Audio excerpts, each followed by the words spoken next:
ഓണം പ്രമാണിച്ച് വമ്പൻ ഓഫറുകൾ നിങ്ങൾക്കായി ഒരുക്കിയിരിക്കുന്നു.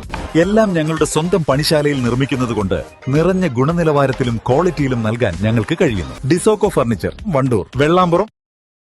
നിലമ്പൂർ കനോലി എക്കോ ടൂറിസം കേന്ദ്രത്തിൽ വന്യജീവി വാരാഘോഷം സംഘടിപ്പിച്ചു. ആരാമ തൈനടിയിലും ചുവർചിത്ര സമർപ്പണവും ശ്രദ്ധേയമായി.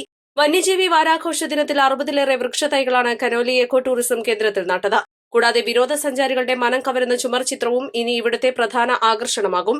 നിലമ്പൂർ കനോലി എക്കോ ടൂറിസം കേന്ദ്രത്തിന്റെ വികസനത്തിനായി നിരവധി പദ്ധതികളാണ് Nilambur north division DFO P Dhanesh Kumar മുൻകൈയെടുത്ത് നടപ്പാക്കുന്നത്.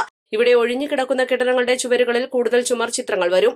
നിലമ്പൂർ നോർത്ത് ഡിവിഷൻ തല ഉദ്ഘാടനം കനോലി എക്കോ ടൂറിസം കേന്ദ്രത്തിൽ Nilambur north DFO P Dhanesh Kumar നിർവഹിച്ചു.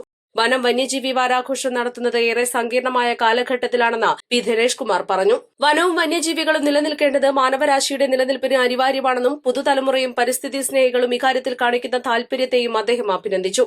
Range officer V A Shebin അധ്യക്ഷത വഹിച്ചു. ആരാമത്തൈനടിയിൽ പദ്ധതിയുടെ ആരംഭം കുറിക്കൽ ഉദ്ഘാടനം കോഴിക്കോട് വനം vigilance DFO V P Jayaprakash നിർവഹിച്ചു. നിലവിലെ വനവും പരിസ്ഥിതിയും നിലനിൽക്കുന്നത് കുറെ ആളുകളുടെ പരിശ്രമം കൊണ്ടാണ്. വനങ്ങളില്ലാതായാൽ കുടിവെള്ളം കിട്ടാത്ത അവസ്ഥയുണ്ടാകും. വനങ്ങളിൽ നിന്നുമാണ് പുഴകൾ ഉത്ഭവിക്കുന്നത്. മലയാള ഭാഷയ്ക്ക് വരെ വനവുമായി ബന്ധമുണ്ടെന്നും അദ്ദേഹം പറഞ്ഞു. വിംഗ്സ് ആർട്സ് ആൻഡ് ടെക്നിക്കൽ ഇൻസ്റ്റിറ്റ്യൂട്ടിലെ വിദ്യാർത്ഥികൾ ചേർന്ന് വരച്ച് സമർപ്പിച്ച ആനയുടെയും കടുവയുടെയും ചിത്രങ്ങൾ ഉൾപ്പെട്ട നിറജാലകം ചുമർചിത്ര സമർപ്പണം പരിസ്ഥിതി പ്രവർത്തകനായ ആനമങ്ങാട് ബാലകൃഷ്ണൻ നിർവഹിച്ചു. ആരാമത്തൈകൾക്ക് ആവശ്യമായ ചെടികൾ സൌജന്യമായി നൽകുകയും ചെയ്തു.